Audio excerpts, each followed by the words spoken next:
Eu estava pensando aqui, imagina se Deus lhe desse um mapa do tesouro e nesse mapa tivesse as coordenadas para a vida eterna. Você seguiria à risca todas as palavras contidas ali?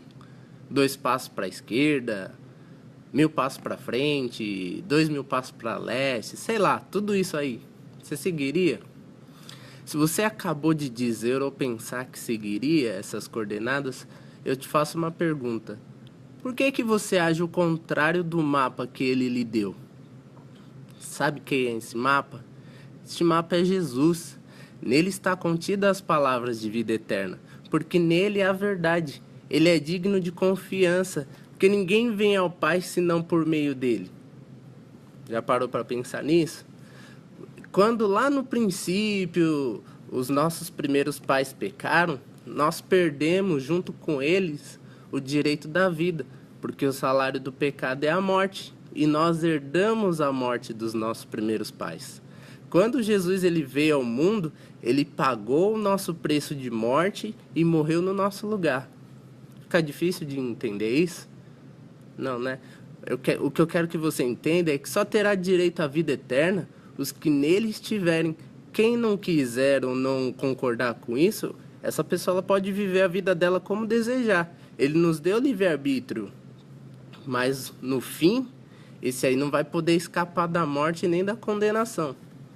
E a condenação, essa condenação aí já estava garantida antes da vinda de Jesus, quando houve o pecado dos nossos primeiros pais.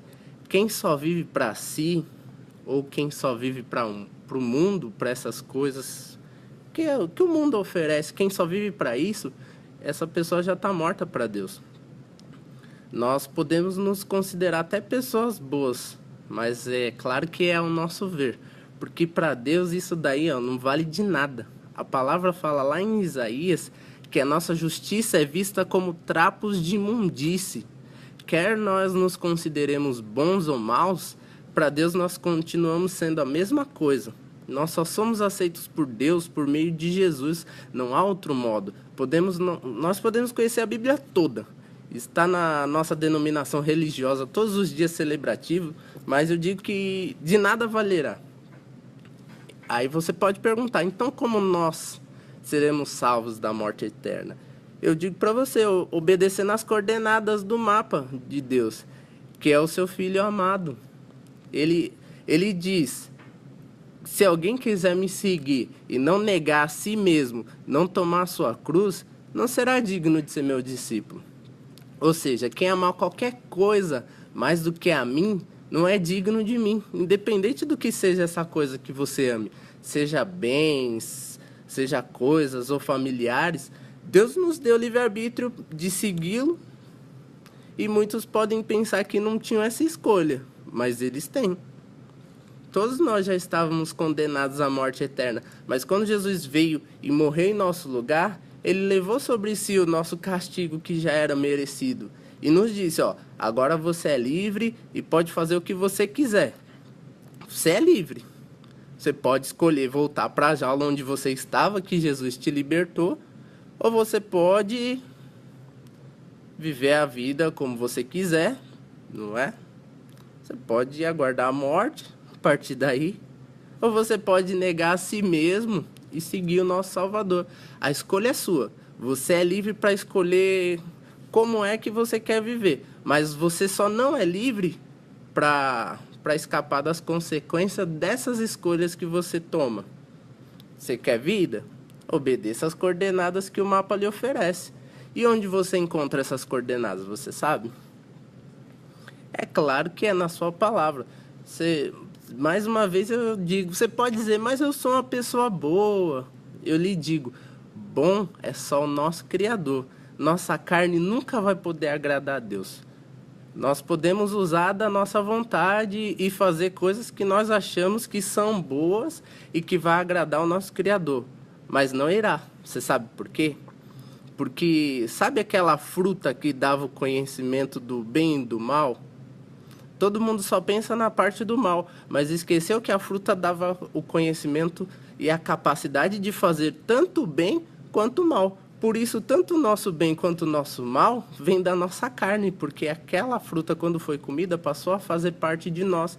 Então, por isso que a nossa carne não pode agradar a Deus. Então, o que pelo menos aí, tipo, que pode ser levado em consideração, é que Deus está julgando o nosso coração e as nossas intenções com que nós estamos fazendo aquele bem ou não. Mas o ruim é que nós somos todos imperfeitos, somos egoístas, e quando nós fazemos o bem da nossa carne, que é esse bem que eu estou falando para você, nós esperamos o reconhecimento do bem que nós estamos fazendo. E nós sempre estamos negando constantemente que nós somos maus. Isso daí é claramente que é algo da nossa carne. Por isso a nossa carne não agrada a Deus. Porque a nossa carne quer dizer que nós não temos pecado. E se eu disser que eu não tenho pecado, eu faço de Deus mentiroso. Então Jesus veio e morreu pelos nossos pecados à toa. Se eu sou bom, então ele não precisava ter vindo e morrido pelos nossos pecados. Então a gente não quer reconhecer que nós somos pecadores por conta da nossa carne. Nós não queremos nos submeter e nos lançar aos pés do Criador e falar, ó, nós somos pecadores, a nossa vida não é uma vida que te agrada, me perdoe. Nós não queremos fazer isso.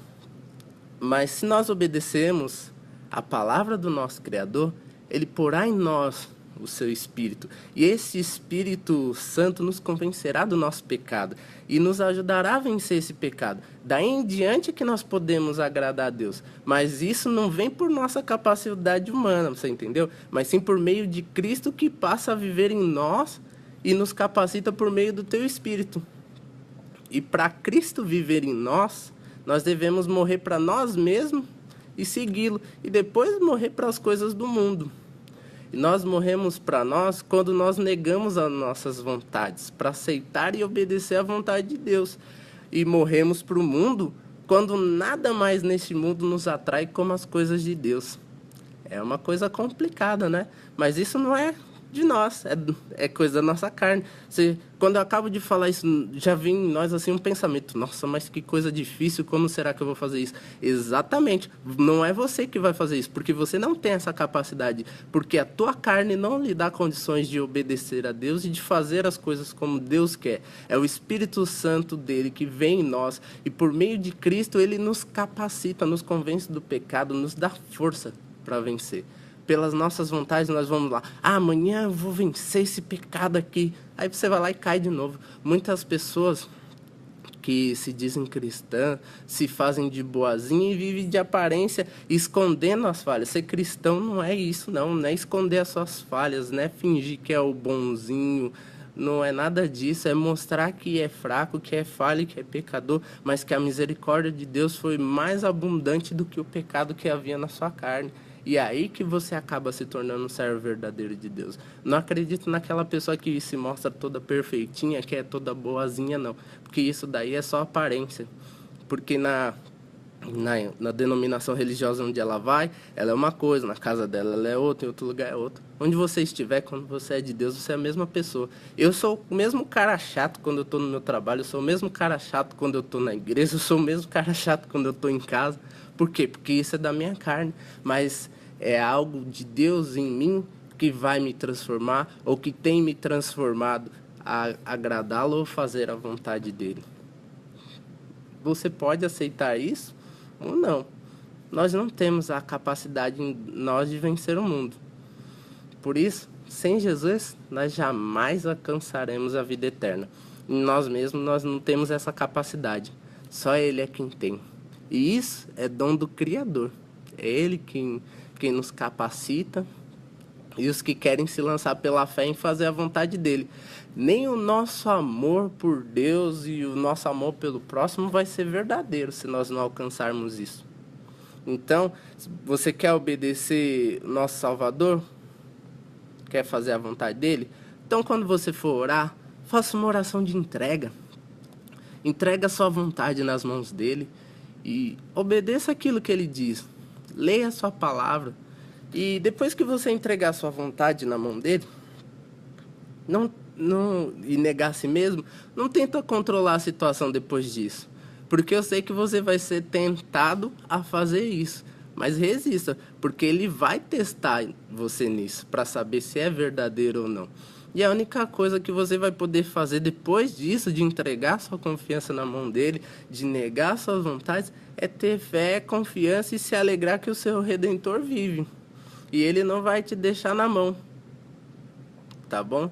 Porque quando Jesus ele estava falando dessa passagem, que quem não quer vir após mim, não negar a si mesmo, não tomar sua cruz, não seguir, não é digno de ser meus discípulos, esse não é digno de mim. Depois de tudo isso, aí uma multidão foi embora.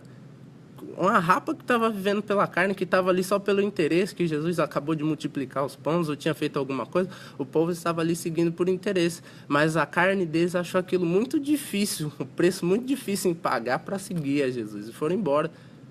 Jesus falou, e os discípulos ficaram. Jesus falou, não vai com eles?